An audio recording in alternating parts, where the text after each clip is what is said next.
नमस्कार मित्रों, जय माता दी। स्वागत है आप सभी का हमारे YouTube चैनल में। तो मेष राशि वालों, अगले 24 घंटे 13 अगस्त 2022 गंगा जल की शपथ है दोस्तों। ये घटना आपकी रूह कँपा देगी। ये मौका फिर वापस नहीं आएगा। वीडियो बहुत ही महत्वपूर्ण है।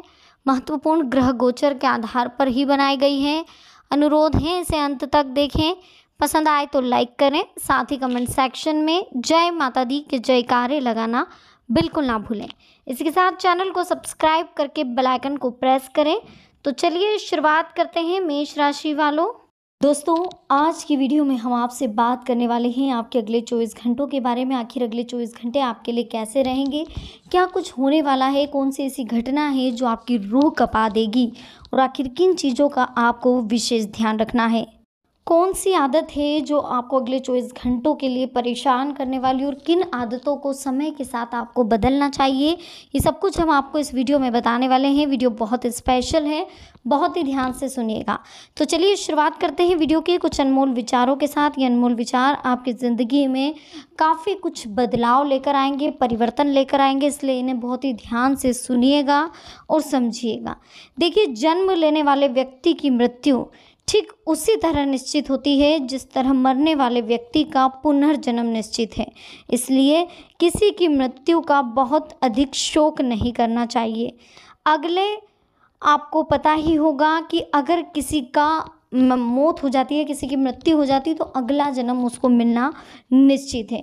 इसी के साथ देखिए, जो बातें हम अपने लिए सही नहीं समझते उन्हें दूसरों के लिए भी हम प्रयोग में ना लें तो अच्छा है। यही हमारा सच्चा धर्म है। जब तक जीवन है तब तक बीमारियां और कमजोरियां रहेगी। हमें इनकी चिंता छोड़कर जो सही कर्म है उन पर ध्यान लगाना चाहिए। जीवन का असली आनंद ना तो बीते हुए समय में है, ना ही भविष्य के चिंतन में है। असली आनंद तो वर्तमान में है, इसलिए वर्तमान में जीने की कोशिश करिए। ज़्यादा चिंता करने में अपने जीवन को बर्बाद ना करिए। जो व्यक्ति ज़रूरतमंदों की मदद करता है सही अर्थों में, वही महान होता है। हमें अपनी शक्ति के अनुसार दान करते रहना चाहिए। दान बहुत ज़रूरी है दोस्तों। दान से ही आप अपने जीवन में वो चीज़ पा सकते, वो उम्मीद पूरी कर सकते हैं, वो लक्ष्य को पा सकते हैं जिसकी आपको चाहें।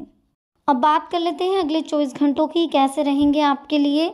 तो देखिए, समय कुछ मिला जुला प्रभाव वाला है। अपने आत्मविश्वास को बनाए रखें। अपने कार्य को बेहतरीन तरीके से आप अंजाम दें। किसी अनुचित अथवा गैर कानूनी काम में रुचि लेना अपना अपमानजनक स्थिति उत्पन्न करेगा। साथ ही कुछ ऐसे खर्चे भी रहेंगे जिन पर कटौती भी संभव नहीं है। नकारात्मक बातें याद रखने से आपकी कार्यक्षमता में कमी आ सकती है, इसलिए नेगेटिव बातों से दूरी बनाकर रखें। इसके साथ यह भी ध्यान रखें कि कोई भी निर्णय लेने से पहले किसी बड़े या अनुभवी इंसान की सलाह लेना ज़रूरी है। फालतू की बातें और गतिविधियों में समय व्यर्थ ना करें। विपरीत परिस्थिति आने पर घबराने की बजाय समाधान ढूंढें। समय के मुताबिक कामकाज में बदलाव होगा। आसपास की परिस्थितियों में भी आपको बदलाव दिखेगा। इस बदलाव का आप पर और पारिवारिक व्यवस्था पर सकारात्मक असर पड़ेगा, इसलिए जो भी योजनाएं बनाएं पॉजिटिव बनाएं। देखिए, अन्य गतिविधियों में व्यस्तता की वजह से समय नहीं मिलेगा। बनते कार्यों में रुकावटें आएगी। समस्याओं से घबराने की बजाय उनका समाधान ढूंढने का प्रयास करें। अपनी महत्वपूर्ण चीज़ों को संभाल कर रखें। किसी से भी वादा करने से पहले यह सुनिश्चित कर लें कि वो वादा आप निभा पाएंगे या नहीं।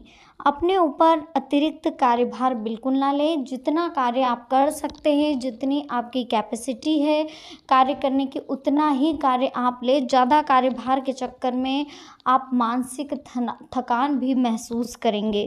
इसके साथ ही बच्चों का उचित मार्गदर्शन जरूरी है। अपने परिवार के लिए समय निकालें।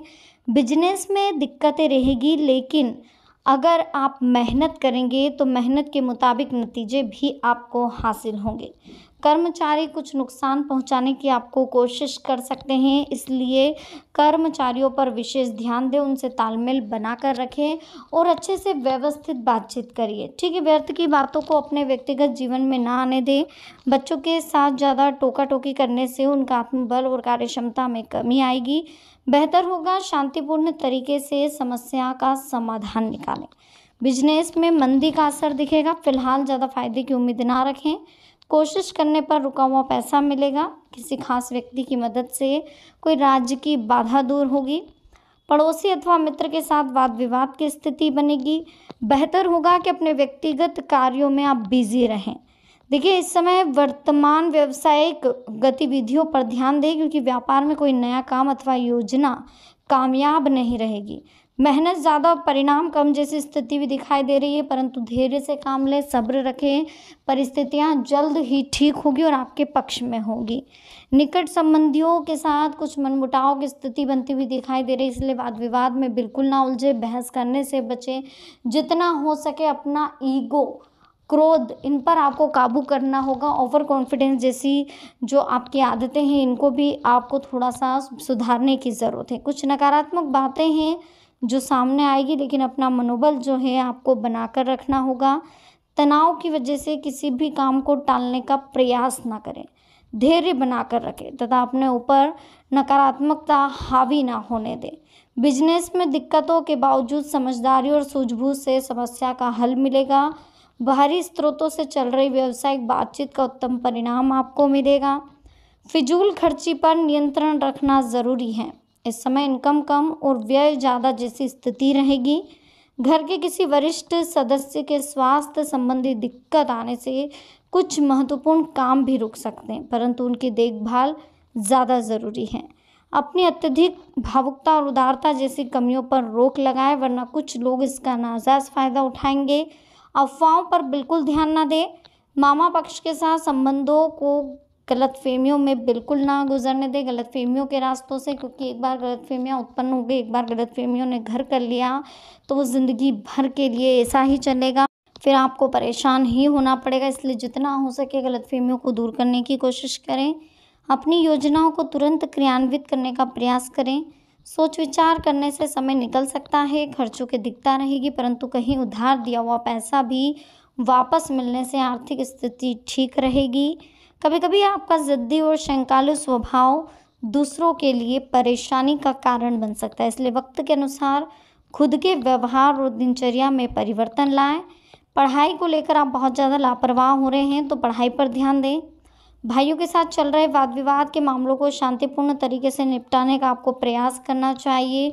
इसी के साथ अपने महत्वपूर्ण कागजात और डॉक्यूमेंट को संभाल कर रखें, वरना आपके किसी महत्वपूर्ण कार्य में रुकावट आ सकती है। इस समय कोई भी यात्रा करना आपके लिए नुकसानदायक रहेगा।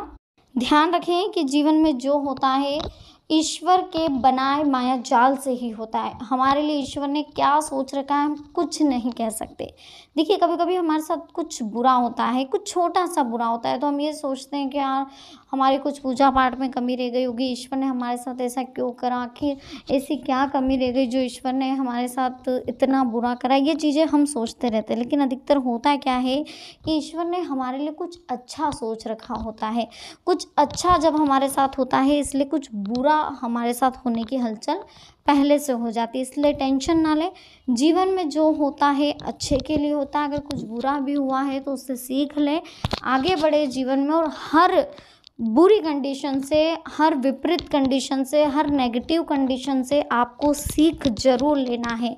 अगर आपने सीख नहीं ली तो उस कंडीशन का कोई मोल ही ना होगा, और फिर वो कंडीशन आप अपनी लाइफ में वापस से रिक्रिएट देखेंगे।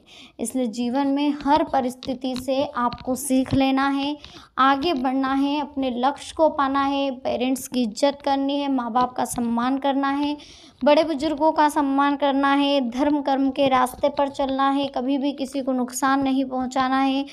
अपनी बोली में इतनी मिठास होनी चाहिए कि जब भी आप आप किसी से बात करें, जब भी किसी से आप चर्चा करें, तो वो इंसान कभी भी आपकी बात का बुरा ना माने। हमेशा बात करने का जो लहज़ा है, जो तरीका है, उसमें आपको थोड़ा-सा बदलाव करने की बहुत ज़्यादा ज़रूरत है। ये तरीका आपको समझना होगा कि कैसे लोग आपकी बातों से बुरा मानते हैं, आखिर क्या रीज़न है लोगों को बुरा लगता है आपकी बातों का, तो थोड़ा इन चीज़ों को आपको समझना होगा। तो दोस्तों यह भी ध्यान रखें कि हमारी ज़िंदगी में देखिए अकेले हम नहीं हैं, हमारे से जुड़े और भी लोग हैं, हमारा परिवार है, हमारी लाइफ से जुड़े और भी हमारे सगे संबंधी जिनका भी हमें ध्यान रखना है। तो ये जो ज़िंदगी हमें मिली है सिर्फ हमारे लिए नहीं मिली, हमारे पूरे परिवार के साथ में हमें जोड़कर मिली है। तो हमेशा अपने बारे में ना सोचें, अपने परिवार के बारे में सोचें और आगे बढ़ें। ज़िम्मेदारियों को ज़रूर निभाएँ। तो वीडियो कैसी लगी, पसंद आई हो लाइक करें, कमेंट सेक्शन में जय माता दी लिखें, चैनल को सब्सक्राइब करके बेल आइकन को प्रेस करें। मिलते हैं नेक्स्ट वीडियो में, अभी के लिए आप सभी को बहुत बहुत धन्यवाद। जय माता दी, हर हर महादेव।